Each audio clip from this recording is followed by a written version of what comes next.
go. Welcome into the Chris Collinsworth podcast featuring Richard Sherman and presented by our great friends at DraftKings and the DraftKings Sportsbook app. You can use promo code PFF for 100-to-1 odds on any team in the NCAA tournament, but not my Florida Gators. Today we have one of the great guys in the NFL, my buddy Frank Reich, who's the head coach of the Indianapolis Colts. We discussed the biggest story, I think, of the offseason, Carson Wentz and what the heck happened to the Eagles. You think back to 2017, the Super Bowl run, Doug Peterson, Frank Reich, Carson Wentz. Now, two of them are with the Colts, and Doug Peterson doesn't have a job.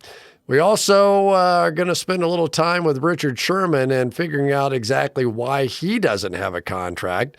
Veteran players are just getting killed in free agency this season with that reduced salary cap. So let's go with Frank Reich and Richard Sherman.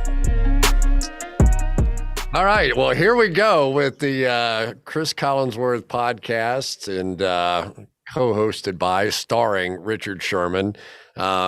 Frank, you'll understand this, that you have to make sure it's players first, right? We've got the great Frank Reich, who is the coach of the Indianapolis Colts, who led his team in the playoffs to the greatest comeback in the history of all playoffs, a game that I actually missed, switching over, thinking the game was over when it was 38-3 or whatever, and I was watching Kentucky-Louisville play basketball, something like that at the time, flipped back over and wanted to cry during the course of that game.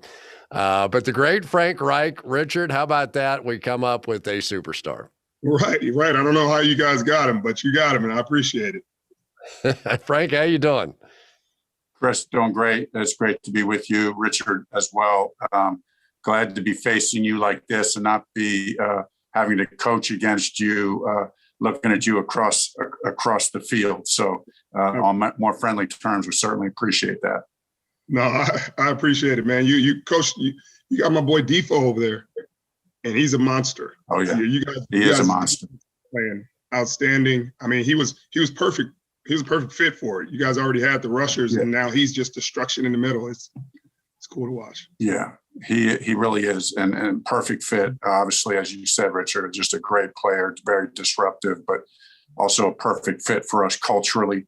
You know, just a monster leader, right? I mean, he not only disrupts on the field, he disrupts in the locker room. I mean, he just has his way. You know, I mean, you were with him, so he has in his mind his way to do things, which is the right way. And so we love that. And he's making a huge impact.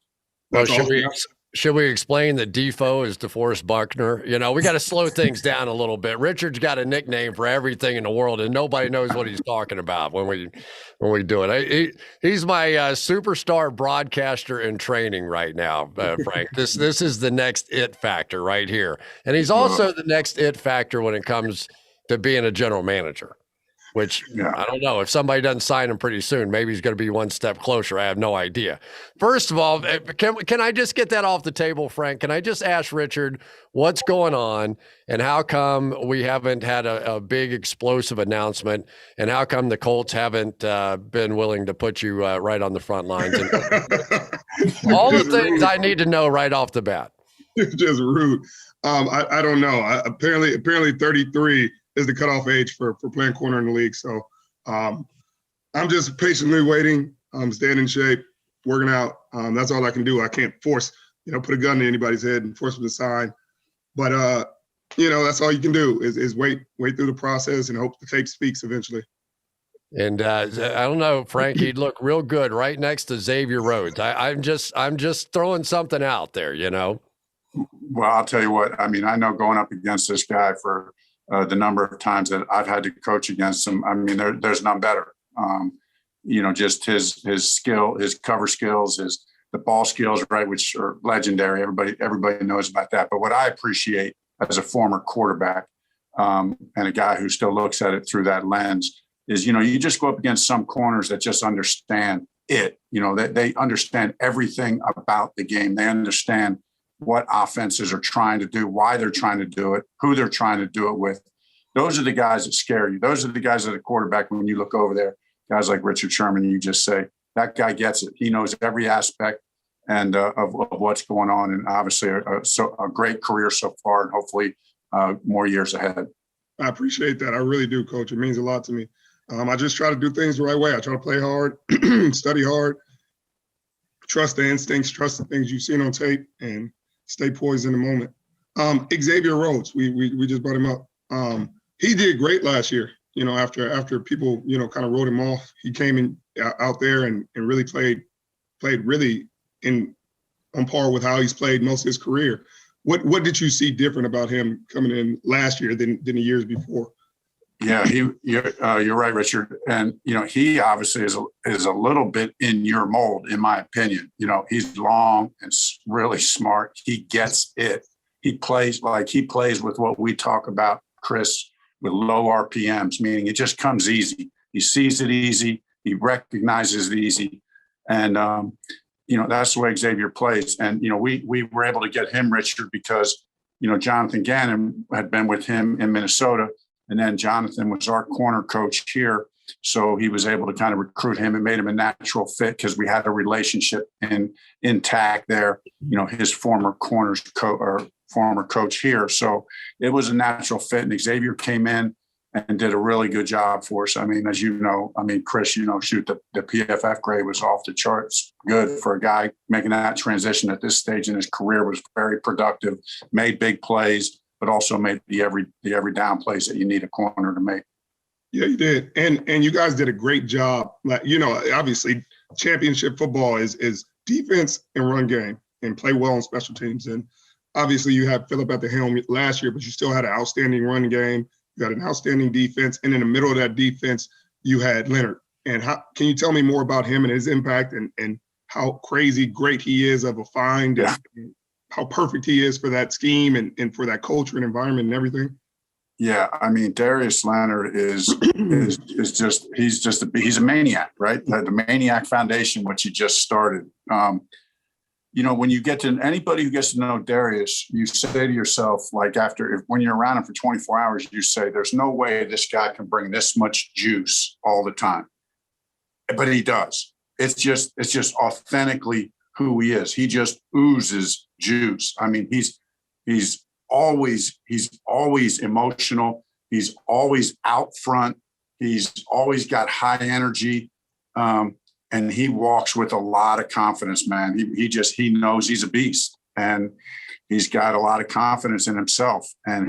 But yet he's got that, he knows he's great, but it's all about the team. So he's been a great leader for us. And he just is a playmaker like none other at that position. Yeah, and it shows week in and week out. He's been one of the best for the last couple of years and only getting better week in and week out. Your receiving core, you T.Y. and Michael Pittman, who was a steal, by the way. I don't know how they just let him slip through to the second round. It was like, bro, this dude was killing people. Yeah. Huge, fast, goes up and gets the ball. But I think he got, victim of that offense and ineptitude a bit. But how are you feeling about those guys going forward? Obviously, T.Y. has been a free agent and dealing with that situation. But Pittman. Yeah, no, well, first of all, just if I don't mind saying something about T.Y., if you don't mind. We want to get T.Y. back, but, it's been pretty much out there that we'd like to get him back, but it's the business side and it's got to be right for both sides. And, we'd love more than to see T.Y. finish at Colt. He's just a great leader on our team. Everybody knows what a great player T.Y. is, but because he's a little bit more quiet, I don't think people have really got the full look at who he is as a leader and a teammate. So I've really, in the 3 years I've been here, maybe that's the thing that's really impressed me the most. But Michael Pittman, Richard, like you said, that was a steal. We were hanging on there with our pick, just hoping we get a chance to get him. But he was a guy we were eyeing up. He's got all the traits. He's got size. He's got ball skills. He's strong. He's fierce with the ball in his hand. I love everything about the way he plays and smart, everything about him. He understands it, gets it. So, he got hurt this year. I got that compartment syndrome thing in his calf. That's a pretty serious deal. So he was down and took him about 4, 5, 6 weeks to get really back healthy. But when he did, he came back on a tear and finished the year up on a tear. So in that playoff game, had a monster game in the playoff game. So we'd like to see that continue to go forward into next year. And obviously, there's going to be a transition at quarterback, and you brought your guy Carson Wentz down there with you, who had immense success with you. What did you see, or what is your vision for him, going forward? Obviously, you saw him have some of his best plays, some of his best football. Is that your expectation going forward, that we can get back to that Carson Wentz from 2017, who went out there and set the world on fire? We do think we can get there. And, number one, just because we think Carson's that good of a player. But number two, and just as equally important is, we have a good football team and a good coaching staff. And, together we can get back on track. I think the big thing with Carson, what's been said since the trade has been announced and been formal is, it doesn't need to be, I think when he was coming into Philadelphia, it was almost kind of coming in to save the day. Well, we got a strong team here. We're on the right track. Yeah, we expect him to come in and make monster plays and do things that a franchise quarterback can do. But that's really going to just start with the consistent play day in and day out. You don't have to be the hero. Just come in here, get in rhythm, run the offense, and then let the game come to you. I think that's a huge part. And a lot of people say that when cultures change, they're so used to being the guy and having the pressure. And if I don't play well, we don't play well. And, all that pressure on them. And when you go to a good environment and a good culture and say, hey, you just have to be one of 11, do your job. If you're the engine, be the engine. If you're a wheel, be a wheel. If you're a carburetor, be a carburetor. And the car will run. It'll be a Ferrari. That's right. And I think that's the hard part for people who've been in bad cultures to come into, is say, hey, no, you don't have to do 3 jobs. Just do one. Hey, he can do his. He can do his. He'll hold the A gap. He'll hold the C. You got the edge. Like, that's how good defense, that's how good offense, that's how good teams run. So that's positive to hear. Yeah, it really is. And you're exactly right. And I think a little bit, Carson was a little bit a victim of his own success early on. I mean, you're a young guy coming in, and that year in 2017, we not only had a good team with the Eagles, but he played unbelievable. I mean, you look at the third down and red zone tape, and he was just pulling plays out of the air, looking like a magician. And that's just not, as you just noted, Richard, that's just not the way it works in the long term. You just got to do your job, focus on that, and let everybody else do theirs. Yeah, what Richard was saying is, so far I've been the possum that was killed in the middle of the road. So it's good to be back and listening to your guys' podcast. This is fantastic. But I do want to give some numbers, some perspective on what you just said.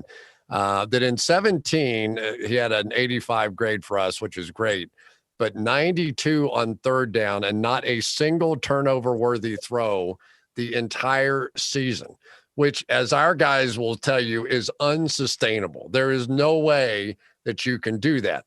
The other thing, Frank, that I found interesting about that team, in my opinion, had the best offensive line in football that year, which certainly is going to help a young quarterback, right? But you also had all those huge receivers at tight end and Alshon, and all those guys could get up and play above the rim and make some of those kinds of plays. Yeah, they could, and they did. Zach Ertz had a big year. Alshon came up big in the clutch, when he had to, and he was healthy most of the year. But as you said, Cris, it all started, playing behind a really good offensive line who stayed healthy that year. That's really what Carson, I don't think, has had in particular last year, and even going back further than that. I mean, they've just been really dinged at the offensive line and really at the skill positions as well. So, that's the way we've tried to build that. When Cris and I talk about building this team, it's in, we want to start up front, build a strong offensive line, strong defensive line, and go from there. So he just needs to come in, get back in rhythm. And I think you'll see some good things this year. No, I do too. It was interesting. I was listening to the Pat McAfee podcast with him. I don't know if you heard it or not, but I was like, Carson's back. It was like he sounded like a kid who was having fun. And of course, McAfee's out of his mind, so you can't help but laugh. And, but he was kind of busting McAfee back a little bit for dogging him on some earlier podcasts. And you could almost feel sort of that 2017 kid coming back during the course of that conversation. Yeah, I feel that too, just getting to talk to him. And, obviously everybody made so much of how bad things got in Philadelphia. And we know this league, that stuff happens every now and then. And it's unfortunate and everybody's to blame, but, it doesn't have to all be put on one person. So sometimes a fresh new start is the right thing for both sides. And I think this was one of those cases. And if you would have told me that Carson was going to fall into our lap, even week 15 of the season, even after he got benched, I still didn't think it was going to happen. So, but it did. It just makes it feel like it was right. He's at a good spot. I think our organization and our fan base here is really excited to have him. And so looking forward to it. Richard, I know you're curious on this one too. Matthew Stafford. So you're coming out. Frank, you and I know each other, right? All right. We go back to the Boomer Esiason golf tournament days. We've known each other for all. By the way, Boomer was out of his mind. When you guys sent him from Maryland into our locker room and he started asking veteran players for their number, for their locker, I go, this guy is going to die. He's a second-round draft. Somebody is going to kill him or he's going to be a superstar. He ended up being a star. So there you go. But this whole thing has been crazy with the quarterback situation this year, right? I mean, it seems like the biggest names in the league, the Russell Wilsons, the Sean Watsons, their names are being bandied about. Matt Stafford. Were you guys in on Matt Stafford? And how close would you say that he is to a Carson Wentz in your mind, given your background and your history with him? Yeah, no, we were in the discussion, we were in the discussion on Stafford, and I think very highly of him. Thought very highly of both those guys. The way the timetable was going, didn't know, what Philadelphia was going to do and how that was all going to play out. So, Stafford's incredibly talented. Obviously with him being a free agent, I watched all of his tape. Think that he really hasn't lost anything physically.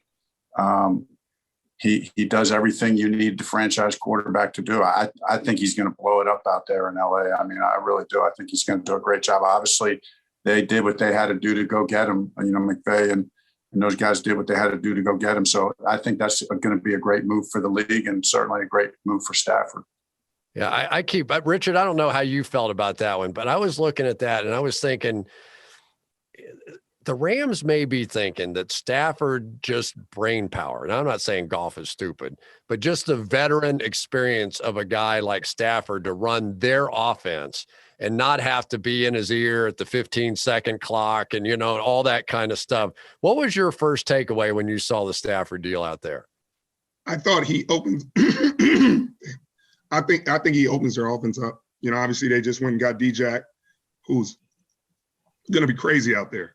I mean, there are levels to that offense. A lot of it is the glance and controlling it with the option routes, deep option routes and play action, et cetera, et cetera. But there are certain things that Matt Stafford just knows and understands. There are certain things he can make happen on the move, certain things that he makes happen within the flow of a drive that are uncommon. I remember we played him in, I want to say, either 12 or 14, and he destroyed us in a drive where I don't think they actually called one play.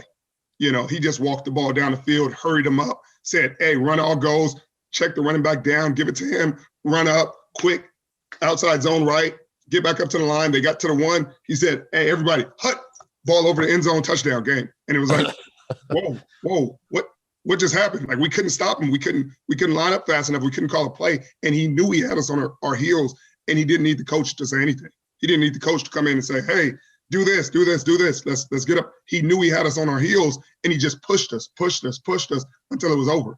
And I think in this offense, he's going to have so many opportunities for layup plays, where it's just like, hey, pitch and catch, that it's going to be probably, I think he goes for 5,000 this year. Because I don't think he's ever had an offense where he has had so many wide open guys and so many schemed up guys that'll be perfect plays for his arm talent and who he is as a player.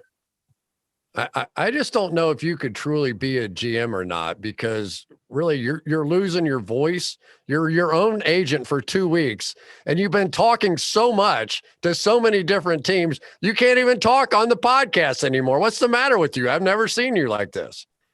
Yeah, that's free agency for you. Hey, Frank, give me where do you think Carson is right now? I'm sure you flipped on the tape. You watched him. He had 16 touchdowns, but tied for the league high with 15 interceptions. Tried hard. I think I heard you guys talking about it when we came back in. Is there such a thing as a mentally wounded guy that loses confidence? And can your RPO games and the running game that you have and the offensive line and receivers, can that all just sort of be flip the switch and have it all come back? Yeah. I don't know what the perfect analogy is. Probably no perfect analogy, but it was like the perfect storm a little bit in Philadelphia with what happened, with all the injuries and all the different unique dynamics that go into the team. And so, it's their like, offensive line was a mess last year. Their offensive line was gone. It was unbelievable. And so I'm watching all the film, but I know this, and especially as a former quarterback and as an offensive coach, I think I'm able to look at the tape and say, I get it. Carson's not playing well, and some of it's him, but it's not all him. And so let's take 2020 as the outlier, and let's look at all the other years, because 18 and 19, I think we're pretty good. There was a lot of good football in 18 and 19. We all know about 17, but at the end of 19, he played great football to help that team, push that team into the playoffs. But, I think to your point, Cris, about being wounded, losing confidence, it's like getting off a ship that just was in a storm, like it's in the perfect storm, and you get off and it takes a second to get your legs back. And you look like you just been beat up, and you just want to get on solid ground and kind of regroup and refocus. And then you're ready for the next. And then, how guys like Richard Sherman, you're wired to go on these journeys. You can't wait to get on the next one. So that's where I think Carson is at.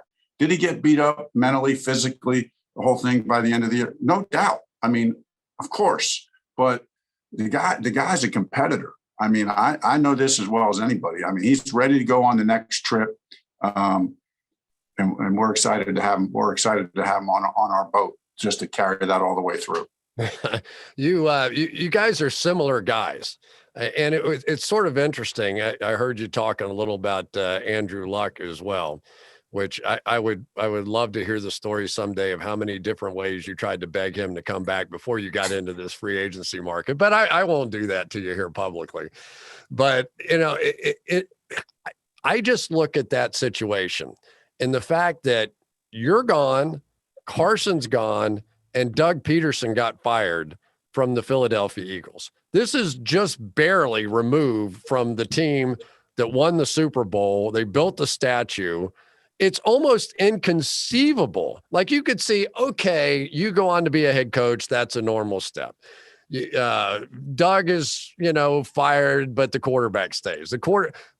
But the fact that all of that happened to that football team in such a short period of time, could you have even possibly imagined what's gone on there? No. And I didn't, like I said, I didn't think it was going to happen. I thought there's no way. That if you would have said, where is there a scenario where Doug and Carson, that neither one of them are in that locker room, I would have said, no, there's no scenario that's possible. But, things happen. And I'm not, I obviously, how I feel about Carson as a quarterback. I feel the same about Doug as a head coach, and I feel the same about about the Eagles organization. I got nothing but love for the Eagles organization. I mean, I had two of the best years of my life at that organization, with everything that happened there in those years. So I don't know how to explain it. I mean, I just don't know how to explain it, but it happened, and stuff does happen, as they say. I think it goes back to what you said about Carson's performance in 2017, victim of their own success. And it's like, once you set the expectation here, anything under here is going to put pressure on everybody, and then unfortunate injury and unfortunate injury and unfortunate injury, and the expectation never drops. Yeah. And so the fans, the pressure from the fans, the expectation from the fans, like, we just gave you a Super Bowl. It's not that easy to do. You don't have that many in your history. But then in 4 years, you're like, you suck. Get him out of here. And it's like, you guys forgot the years prior to before we got here, what this team was. And I think that's where it's going to be rough for them, is they're going to go back to that. And then they're going to appreciate what these years were. Even the lean years, you're going to appreciate, hey, they were finding ways to get in the playoffs. They were finding ways to have success. And you didn't appreciate it. I called the game, their last one, Doug's last game there. And you'll remember it, I think, because it was, did they tank? Did they not? Right. And they ended up bringing in the backup quarterback. Jalen was the quarterback, doing well, close game. Obviously, the Giants' possibility of getting in the playoffs rode in the balance, switch quarterbacks in the fourth quarter. And you could kind of see on that bench, like, some of those veteran players going up to him, up to Doug, and going, hey, what's going on here? The last game of the season, all of a sudden he's fired at the tail end of it. And I'm up in the booth going, I couldn't have done it, right? I couldn't have pulled the plug on Jalen Hurts at that moment, even though I know they wanted to take a look at the backup quarterback. They thought he deserved it. Basically, they're in preseason mode anyway. But I don't know if that had to be discussed before that game going in. That couldn't have led to any of the firings or any of the issues afterwards. I mean, there was just such a mess. When you saw that, what were you thinking? What would you have said if you were sitting in the booth right next to me? Well, great question. That's why I'm not sitting in the booth with you. After this, I did see it, Cris, and like you, I assumed that I just assumed stuff had been discussed.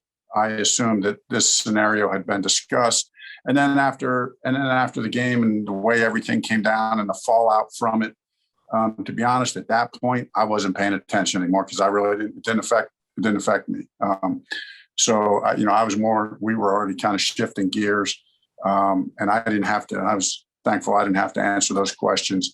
Obviously, I was paying attention in regard as, in my respect for Doug Peterson and my respect for the Eagles organization and what they were having to go through, for what happened. But probably don't have a big opinion on it. They had, the one thing that did happen, and, we could probably talk for 18 hours about tanking, and, a lot of it comes down to who's going to get the quarterback the following year, because now they are the 6th pick. Instead of the 10th pick, I think it was, they're likely in position to get one of these quarterbacks if they want to.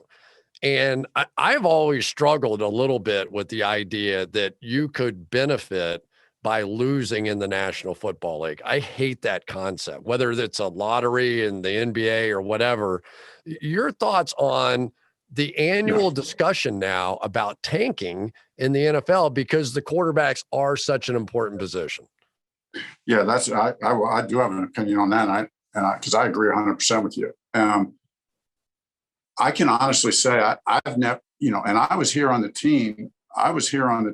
The Colts team that, where we went, won and whatever, and ended up being able to draft Andrew Luck. And when Peyton moved on, and I can tell you from that experience, maybe there was no tanking going on there. We were fighting and scratching for every yard, for every first down, for everything we could get. I've never been, maybe it happens. I don't know. I don't see it. The locker room, as you just alluded to, Cris, you do everything. That locker room is everything. And you can't do that to your guys. These guys work too hard. You got to go. You play to win. That's the only way. That's one of the great things about our league.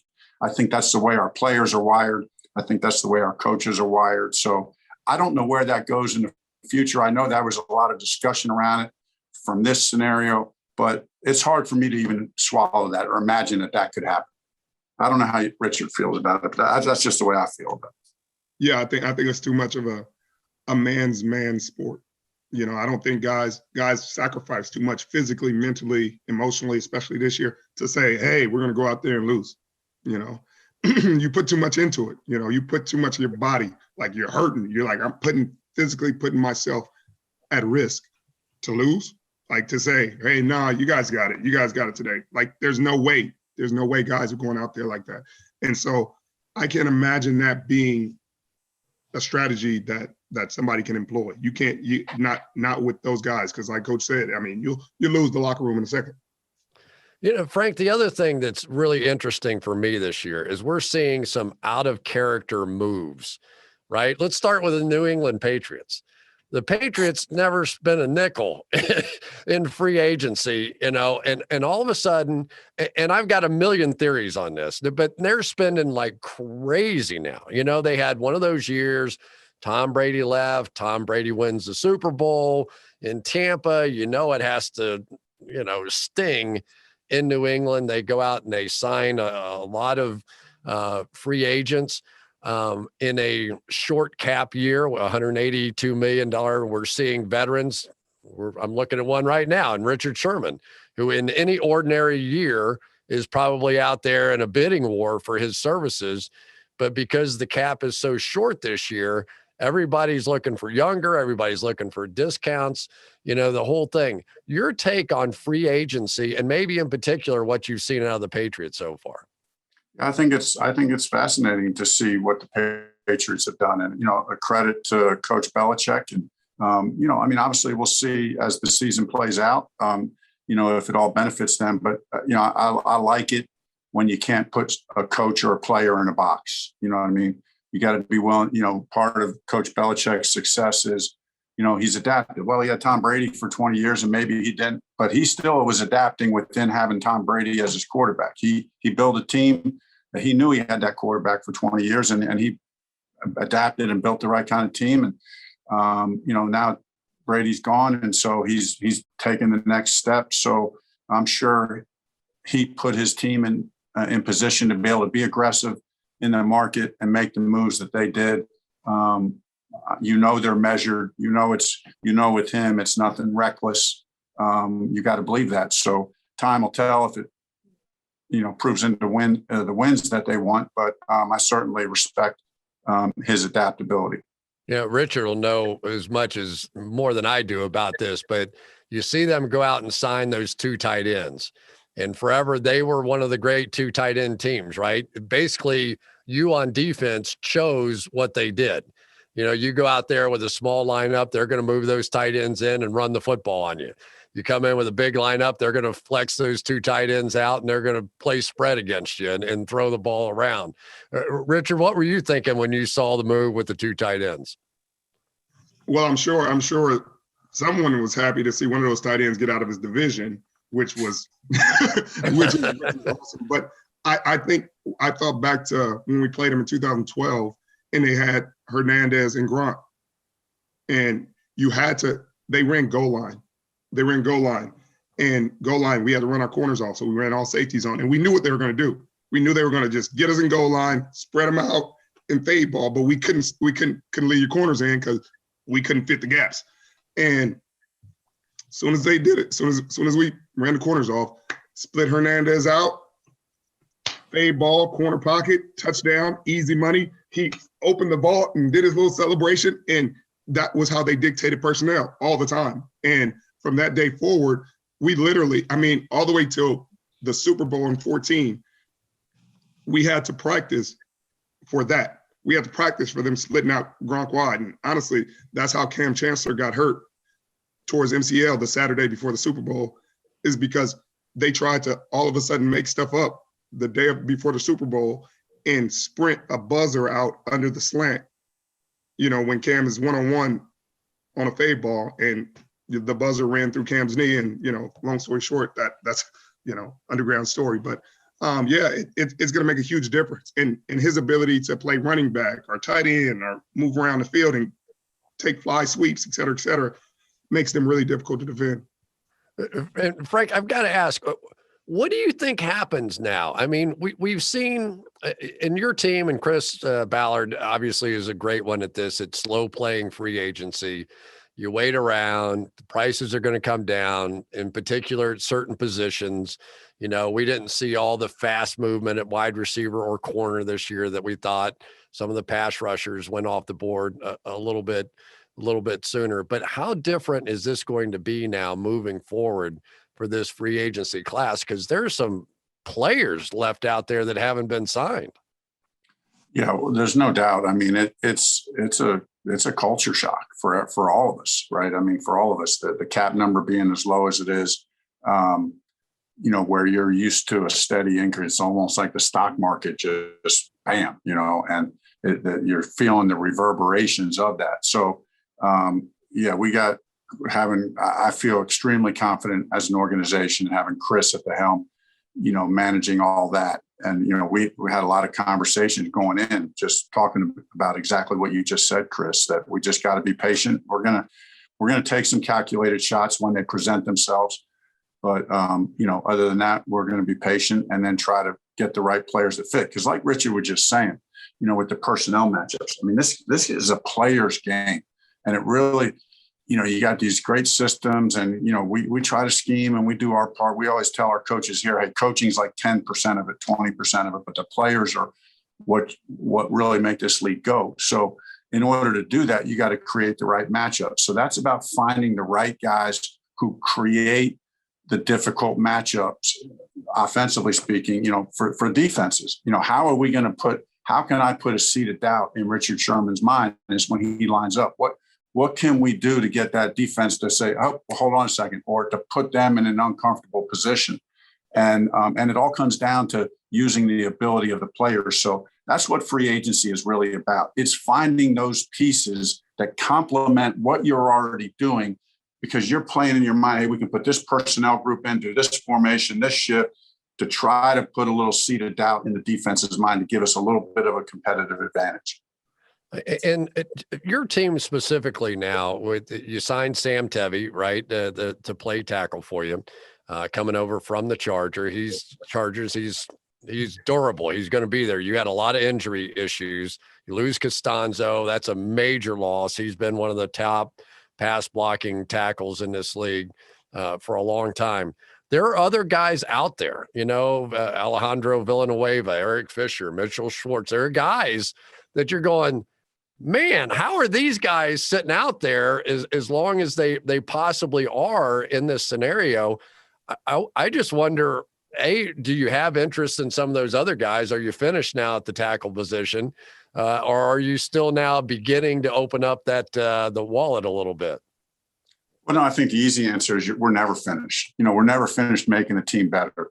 We're never finished making the team better, but it has to make sense. And as you know, Cris, there's a lot of moving parts. So you can't just plug one piece in and not think that it's not going to affect the domino effect of everything else. So, I think we do a good job. Obviously, Cris does a great job of really understanding the financial piece. And then he and I working together to understand the dynamics in our locker room, on the field, the personnel things that we talk about, what's the right fit, what's the right timing. So we're always in play. We're always keeping our options open and always looking ways to make the roster better. I'm really curious about the T.Y. Hilton situation, and I know that you're bringing in Sammy Watkins tomorrow, or at least that's what's been reported. That's a really interesting dynamic there. Those two guys, T.Y. has been so great for so long. Sammy gives you a little bit more of that bigger, more physical kind of guy, right? That Carson's had success with in the past. So what are you thinking there with Sammy? Yeah, I mean, we think Sammy's a great player and I have a lot of respect for Sammy. And like we just said, we got to keep all options open. Obviously, listen, I'm not going to make any bones about it. I mean, T.Y. Hilton he's our guy. I mean, we love T.Y. And, he's not as big or physical maybe as Sammy, but T.Y. is as instinctive as a receiver as there is. And then he's a great leader in our locker room. He's respected. And there's still a lot of juice left in the tank for him to, make the plays that we need him to make.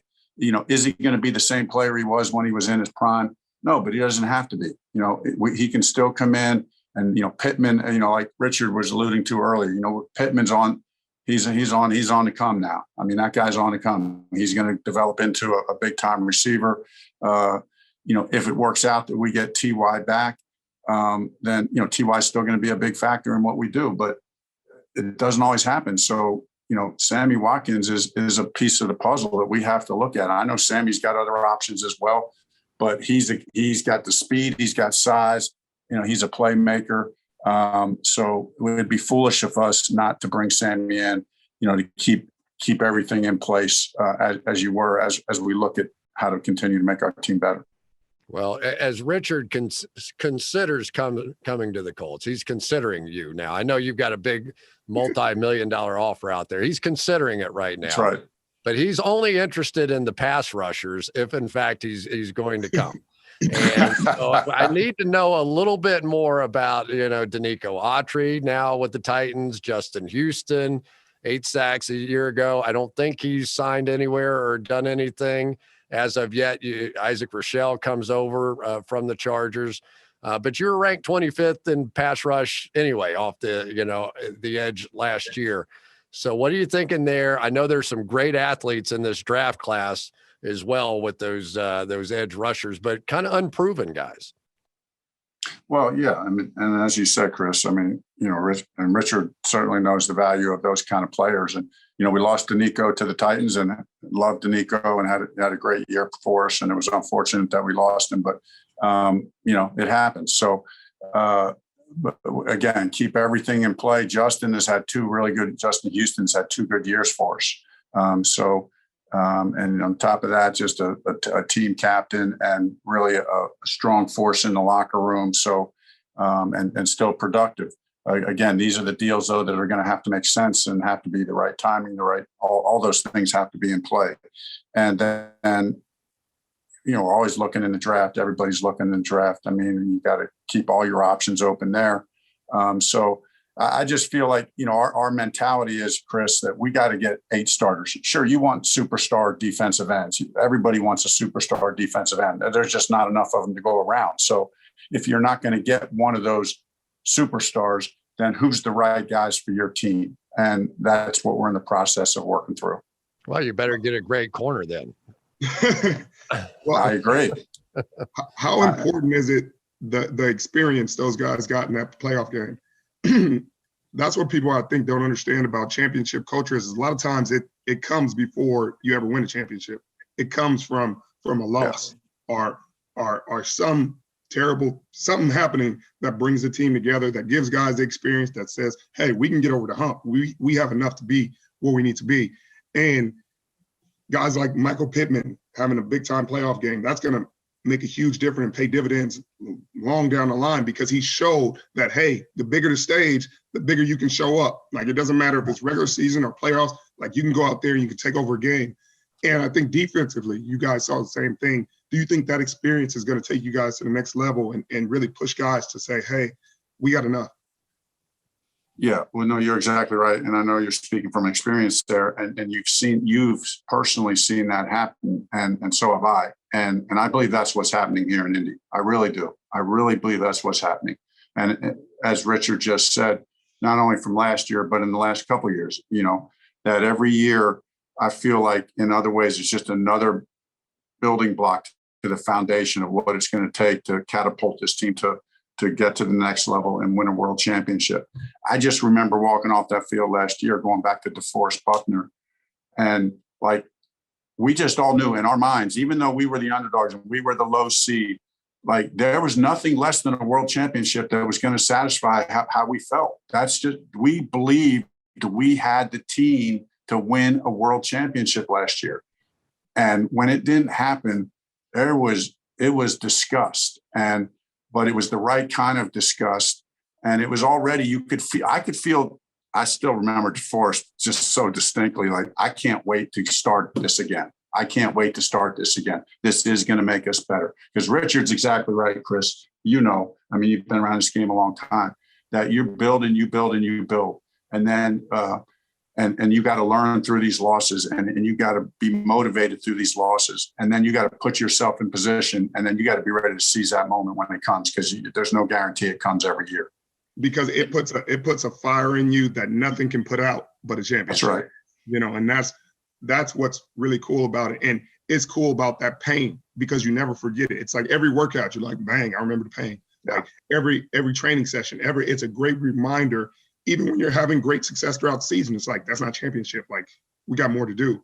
And I think that's gonna really, really press you guys to get to the next level. I mean, it's cool to watch. It's cool to see a culture develop that way, and you inject more people into it. You inject more people into it, and guys buy in. It's hard for a defensive player to assimilate that fast into a defense. Yeah. Like, for defensive players, like, even in our best years, it took a couple of years before we all knew each other well enough, and then it was like a well-oiled machine, and everybody's like, man, that's one of the greatest of all time. But it's like, it took a while to get there. It took a while, the bumps and bruises and the fights and infighting and this, and then it's all love and it's hugging, and it's like, man, it's perfect.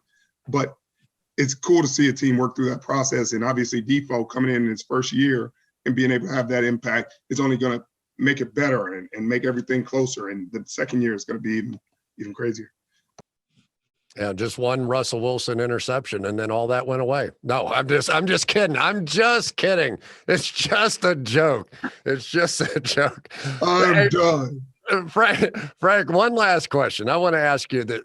Obviously, I remember when Carson really took off. I'm sorry about that, Richard. When he really took off that season was a lot of the RPO stuff, right? Now you've got a guy like Jonathan Taylor sitting there in the backfield, and he has really established himself behind that offensive line as a great run threat. And now you start thinking about what might that RPO game look like. How much has that evolved, and how much a factor was that with Carson's success in 17? It was a big part of his success in 17, and we're planning on it continuing to be, part of what we do. As you know, Cris, what the advantage of the RPO game is it helps. This is what you like to share with people so that the fans can really understand this, is that the RPO game is the advantage of it is it helps the offensive lineman out. It gives you're able to take an offensive lineman who's out leveraged on a block and now reverse the table on the defense and put the offensive line in a good leverage position on their assignment. And now give the guy who the offensive line was supposed to block, who was out leveraged, give him to the quarterback. Let the quarterback take care of him by reading him and reacting to what he does versus the flow of the back. And when you can do that, now when you get a guy like Carson who's quick-minded and he's agile and he can throw from every arm angle, and then he can run the ball if he has to. You can add that element of the RPO and it adds the quarterback run. We're not going to run him a lot, but he's a threat to run. I guarantee you, if Richard's on it, if Richard's out here practicing against him in practice, he's going to know that this guy can pull the ball at any time and run. I mean, do we want to do that a lot? No, but he's a threat. So that, I think, can help our running game. As great as Phillip Rivers was last year, that was never a threat in the run game. We think this can open our run game up even another notch. Richard, I think you just got an offer. I think that was an offer. He said, if you're out here in practice and you're watching it, I'm taking that as an offer. That's bona fide right there. Let's take that to market now. Right. You're totally right, Coach. When a quarterback is running the football, it changes the whole dynamic because you have to watch it. You have to, even in the scrambling, you always have to be alert.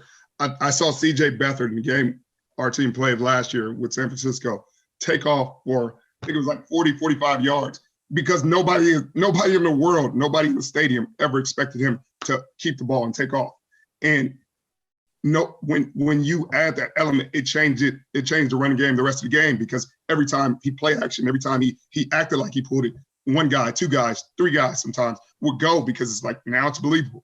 And if that's a believable factor, you got 11 on 11, and that's a different game. I always thought even if I had Peyton Manning today as my quarterback or Tom Brady, I would have him run at least once every game just to force that backside guy to stay there. Yeah, I mean, and that's the magic of it. That's the magic of it. It's we offensively like to use the term, just put a seed of doubt. If you don't put a seed of doubt in the defensive mind, then what happens is they start playing downhill. And when you get a defense that is playing down, who's playing downhill? The offense or the defense? Everybody wants to play downhill most of the game. And when you can get a quarterback who adds that element, it can put you. Now, you still got to have you still got to make the blocks, and you still got to run the ball and all that other stuff. But it's certainly a part of the puzzle. That's what I always thought Kansas City did with their reverses and their boots. You know what I mean? It's like you couldn't really go chase the first thing you saw because they're going to have one of those 4-2 guys coming back around the other way on you. And that's a factor too. The seed of doubt. I think that's a good way of describing it. And the hard thing about that is you have to find a tail. Like some guys, that's what makes some guys special, because it's like the middle linebacker, Fred Warner, may say, hey, I know when this guard does this, it doesn't matter what nobody else does. This is the play. And then you see him trigger fast. You're like, how did he kill that play? And I'm still watching this guy motion, this guy motion, this guy play action. He got the sack 2 seconds ago. It's because there's always a tell in there somewhere. And what makes McVay and Shanahan, and great offensive coordinators, so special is they make a lot of plays look similar and very few tails. And it's like, well, maybe this receiver will give me something. Like, okay, maybe the quarterback can give me something because the formation's not giving me anything. The personnel isn't giving me anything. There's very few adjustments in terms of where we are on the football field. And so you're like, I got to find it some way. And putting that seed of doubt is hard, because you're like, if it can be 2 things, then it's really nothing. Then you better play it straight up. That's right. It's crazy. Hey, Frank, thank you so much. I've taken way more of your time. You guys were on for an hour. I was on for about 45 minutes, but I think that's fair. You know, Richard needs to earn his money. You know, I think that's exactly the way we should do it. But congrats. I honestly can't wait to watch your team this year. I mean, you guys were so good in that playoff game and so close. And I believe what you believe. I think Carson still has it. And I got to tell you, watching him on that Pat McAfee show and seeing that kid that I knew in 2017 come back, gives me great hope for what could be this year for you guys. I appreciate it. Good being with you guys. And Richard, nice finally meeting you, and best of luck. And Cris, always a pleasure. And thanks for having me on. You got it, buddy. Thanks so much. It was a pleasure. Great having you on.